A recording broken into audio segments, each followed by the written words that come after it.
जय श्री हरि दोस्तों, आज के अध्याय में हम देखेंगे कि भगवान वाल्मीकि मुनि ने राजा को बताया कि पापों का नाश करने वाले पुरुषोत्तम मास की कथा को सुनने से कौन से महान पाप समाप्त हो जाते हैं और दीप दान करने से मनुष्य को क्या फल मिलता है।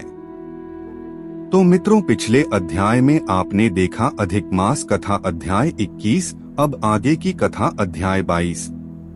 अगर उससे पहले आप हमारे चैनल पर पहली बार आए हैं तो इसे सब्सक्राइब करें ताकि हमारा मनोबल बना रहे। अब शुरू करते हैं। दृढ़धनवा राजा बोला, हे मुनियों में श्रेष्ठ, हे दीनों पर दया करने वाले, श्री पुरुषोत्तम मास में दीप दान का फल क्या है, सो कृपा करके मुझसे कहिए। श्री नारायण बोले, इस प्रकार राजा दृढ़धनवा के पूछने पर अत्यंत प्रसन्न वाल्मीकि मुनि ने हंसते हुए राजा दृढ़धनवा से कहा। वाल्मीकि मुनि बोले, हे राजाओं में सिंहसदृश पराक्रम वाले, पापों का नाश करने वाली कथा को सुनिए, जिसके सुनने से 5 प्रकार के महान पाप नाश को प्राप्त होते हैं। सौभाग्य नगर में चित्रबाहु नाम से प्रसिद्ध बड़ा बुद्धिमान अत्यंत बलवान राजा था।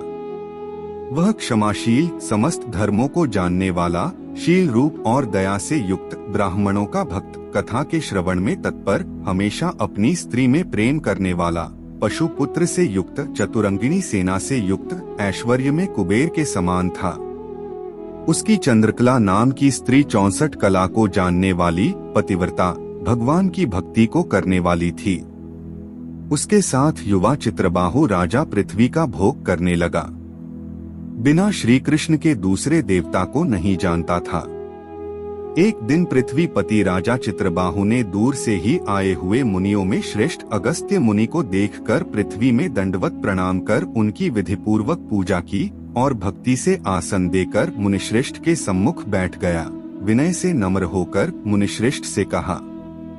राजा बोला, आज मेरा जन्म सफल हुआ, आज मेरा दिन सफल हुआ, आज मेरा राज्य सफल हुआ, आज मेरा गृह सफल हुआ, जो आप श्री कृष्णचंद्र के सेवक आज मेरे गृह में आए हैं। आपसे देखा गया मैं तापपुंजश से मुक्त हो गया। आपको हाथी घोड़े रथ से युक्त समस्त राज्य समर्पण किया। हे मुनिश्रेष्ठ, आप वैष्णव हो, आपके लिए कोई भी बिना देने वाली वस्तु नहीं है। वैष्णव को थोड़ा भी दिया हुआ मेरु पर्वत के समान होता है। जो कौड़ी के बराबर शाक अथवा उत्तम अन्न जिस दिन वैष्णव ब्राह्मण को नहीं देता है, वह दिन उसका विफल है, ऐसा वेद के जानने वालों ने कहा है। जो कोई द्विजाति विष्णु भक्त हो वे सब पूज्य हैं, उनका वाणी मन कर्म से सत्कार करना चाहिए। ऐसा मुझसे गर्ग, गौतम, सुमंतु ऋषि ने कहा है। जब तक सूर्योदय नहीं होता है तभी तक तारागण की प्रभा रहती है। अगस्त्य मुनि बोले, हे महाभाग, हे नृप, इस समय तुम धन्य हो। ये सब प्रजा धन्य हैं जो तुम वैष्णवों की रक्षा करते हो। जो राज्य वैष्णव का नहीं हो उसके राज्य में वास नहीं करना। शून्य वन में वास करना अच्छा है, परंतु अवैष्णव के राज्य में रहना अच्छा नहीं है। जिस प्रकार नेत्रहीन शरीर, पतिहीन स्त्री, बिना पढ़ा हुआ ब्राह्मण निंदनीय है, वैसे ही वैष्णव रहित देश भी निंदनीय है। जैसे दांत के बिना हाथी, पंख के बिना पक्षी, दशमी विद्या एकादशी कही गई है, वैसे ही वैष्णवों के बिना देश है। जैसे कुशा रहित संध्या, तिलहीन तर्पण, वृत्ति के लिए देवता की सेवा है, वैसे ही वैष्णव रहित देश कहा है। जैसे केशों को धारण करने वाली विधवा स्त्री, स्नान रहित व्रत, वैसे ही बिना वैष्णव का राष्ट्र निंद्य है। जो श्री कृष्णचंद्र के चरणों का आश्रय करने वाला है, सत्पुरुषों से राजा कहा गया है, उसका राष्ट्र हमेशा वृद्धि को प्राप्त होता है और उसकी प्रजा सुखी होती है। हे राजन, जो मैंने तुमको देखा इसलिए मेरी दृष्टि सफल हुई। भगवत भक्त आपके साथ बात करने से आज मेरी वाणी सफल हुई। हे राजन, मेरी आज्ञा से यह राज्य तुमको करना चाहिए। मैंने इस राज्य में तुमको प्रतिष्ठित किया, तुम्हारा कल्याण हो, मैं जाऊंगा। श्री नारायण बोले, इस प्रकार कहकर जाने की इच्छा करने वाले श्रेष्ठ मुनि अगस्त्य को चित्रबाहु राजा की पतिव्रता स्त्री ने परम भक्ति के साथ प्रणाम किया। अगस्त्य मुनि बोले, हे शुभे, तू सदा सौभाग्यवती हो और भक्ति से पति की सेवा कर। श्री गोपीजन के वल्लभ श्री कृष्ण चंद्र में तेरी सदा दृढ़ भक्ति हो। इस प्रकार आशीर्वाद देते हुए अगस्त्य ऋषि से विनयपूर्वक सिर नवाकर और अंजलि बांधकर चित्रबाहु राजा ने फिर कहा। चित्रबाहु बोला, हे विप्रेंद्र, यह विपुल लक्ष्मी कैसे हुई? निष्कंटक राज्य कैसे हुआ? यह मेरी स्त्री इतनी पतिव्रता कैसे हुई? और मैंने कौन सा पुण्य किया था? हे विप्रेंद्र, यह सब मेरे से आप कहिए। मैं आपकी शरण में आया हूँ। हे मुनीश्वर, आप हाथ में स्थित दर्पण के समान सब जानते हो।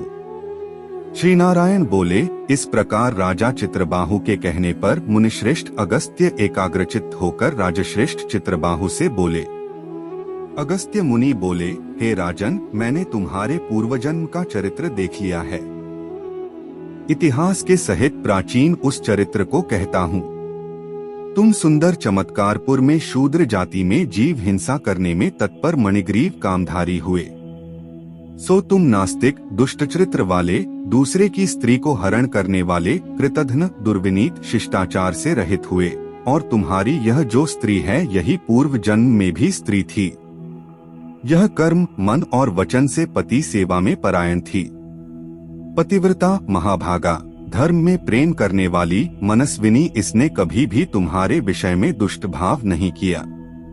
पाप कर्म को करने वाले तुम्हें तुम्हारी जाति और बांधवों ने त्याग कर दिया और क्रुद्ध होकर राजा ने सब उत्तम धन ले लिया। फिर उस समय बचा हुआ जो कुछ अवशेष धन था उसको जाति वालों ने भी लिया। तब उस समय धन के चले जाने से तुमको धन की भारी इच्छा हुई, परंतु धन के नाश होने पर भी मन मलिन होकर इस पतिव्रता ने तुम्हारा त्याग नहीं किया। इस प्रकार सब लोगों से तिरस्कृत होने पर तुम निर्जन वन को गए। हे महीपते, वन में जाकर अनेक पशुओं को मारकर अपनी आत्मा का रक्षण किया। इस प्रकार स्त्री के सहित जीवन निर्वाह करते हुए धनुष को उठाकर मणिग्रीव मृग के मांस को खाने की इच्छा से बहुत से सर्प और मृग से भरे हुए वन को गया। उस मनुष्य रहित वन के मध्य मार्ग में उग्रदेव नाम के महामुनि दिशा ज्ञान के नष्ट हो जाने से व्याकुल हो गए। हे राजन, मध्याह्न के समय तृषा से अत्यंत पीड़ित हो वहां ही गिरकर मरणासन्न हो गए। उस समय रास्ते को भूले हुए उस दुखित ब्राह्मण को देखकर तुमको दया आई। उस ब्राह्मण को उठाकर और उसको साथ लेकर तुम अपने आश्रम को गए। उस दुखित ब्राह्मण की तुम दोनों स्त्री पुरुष ने सेवा की।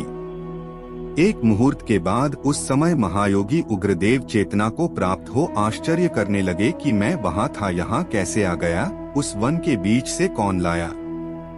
श्री नारायण बोले, मणिग्रीव ने उस ब्राह्मण से कहा कि यह सुंदर तालाब है, इसमें कमलिनी के पुष्प से सुगंधित शीतल जल है। हे ब्राह्मण, उस शीतल जल में स्नान करके मध्याह्न की क्रिया करके फलाहार करें और सुंदर शीतल जल का पान करें। इस समय मैंने रक्षा की है, आप सुख से विश्राम करें। अगस्त्य जी बोले, उस समय उग्रदेव ब्राह्मण श्रम रहित सावधान हो मणिग्रीव का वचन सुनकर तृषा से व्याकुल हो उठा। हे चित्रबाहो, मणिग्रीव की भुजा पकड़कर वट वृक्ष से शोभित तालाब के तट पर जाकर बैठ गए। वट की छाया में बैठकर क्षण मात्र विश्राम कर स्नान और नित्य कर्म कर वासुदेव भगवान का पूजन किया। देवता पितरों को तर्पण कर सुंदर शीतल जल को पान कर उग्रदेव ब्राह्मण शीघ्र वट के मूल भाग में आकर बैठ गए। पत्नी सहित मणिग्रीव ने मुनिश्रेष्ठ उग्रदेव को नमस्कार किया और अतिथि सत्कार करने की इच्छा से विनययुक्त वाणी से बोला। मणिग्रीव बोला, हे ब्राह्मण, आज मुझको तारने के लिए आप मेरे आश्रम को आए। आपके दर्शन से मेरे पाप नष्ट हो गए। इस प्रकार उस ब्राह्मण से कहकर प्रसन्न मणिग्रीव स्त्री से बोला, सुनती हो, जो स्वादिष्ट पके हुए फल हैं, उन आम्रफलों को तुम जल्दी लाओ, देर मत करो। हे शुभान्य, और जो कुछ कंद आदि हो उनको भी लाओ। इस प्रकार स्त्री अपने पति के वचन को सुन फलों को और कंदादिकों को लाकर हर्ष से ब्राह्मण के सामने रखती है। मणिग्रीव फिर मुनिश्रेष्ठ से वचन बोला कि हे ब्राह्मण, इन फलों को ग्रहण कर मुझ स्त्री पुरुष को कृतार्थ करें। उग्रदेव ब्राह्मण बोला, तुमको मैं नहीं जानता हूँ, तुम कौन हो? सो मेरे से कहो। विद्वान ब्राह्मण को पता होना चाहिए कि अपरिचित के घर का भोजन नहीं करे। मणिग्रीव बोला, हे द्विज शार्दूल, मैं मणिग्रीव नामक शूद्र जाति का स्वजनों से, जाति वालों से, अपने बांधवों से त्यागा हुआ हूँ। इस प्रकार शूद्र के वचन को सुनकर प्रसन्नात्मा उग्रदेव ने फलों को खाया, बाद जल को पिया। ब्राह्मण को सुख से बैठे देखकर मणिग्रीव उग्रदेव ब्राह्मण के पैरों को अपनी गोद में रखकर दबाता हुआ फिर वचन बोला। मणिग्रीव बोला, हे मुनिश्रेष्ठ, आप कहाँ जाएंगे? इस निर्जन जल रहित हिंसक जंतुओं से भरे दुष्ट वन में कहाँ से आए? उग्रदेव बोला, हे महाभाग, मैं ब्राह्मण हूँ, प्रयाग जाना चाहता हूँ। इस समय रास्ता न जानने के कारण भयंकर वन में चला आया हूँ। उस जगह थकावट और प्यास के कारण क्षण भर में ही मरणासन्न हो गया, बाद तुमने मेरे को प्राण दिया। हे मणिग्रीव, बोलो, तुमको मैं क्या दूं? हे मणिग्रीव, तुम दोनों स्त्री पुरुष ने किस दुख के कारण वन में आश्रय लिया है? उस दुख को मुझसे कहो, मैं उस दुख को दूर करूंगा।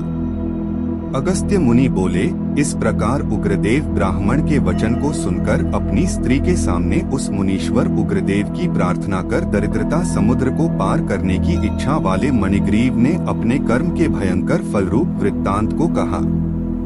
इति श्री बृहन्नारदीय पुराणे पुरुषोत्तमास महात्म्ये। इति श्री बृहन्नारदीय पुराणे पुरुषोत्तमास महात्म्ये। अर्थात आज के अध्याय में इतना ही, बाकी की कथा अगले अध्याय में। कल के अध्याय में हम देखेंगे कि मणिग्रीव ने ब्राह्मण से क्या वर मांगा। साथियों, आपको ये कथा कैसी लगी हमें बताएं और हमारे चैनल मिस्टिक नोइंग को जरूर सब्सक्राइब करें। धन्यवाद।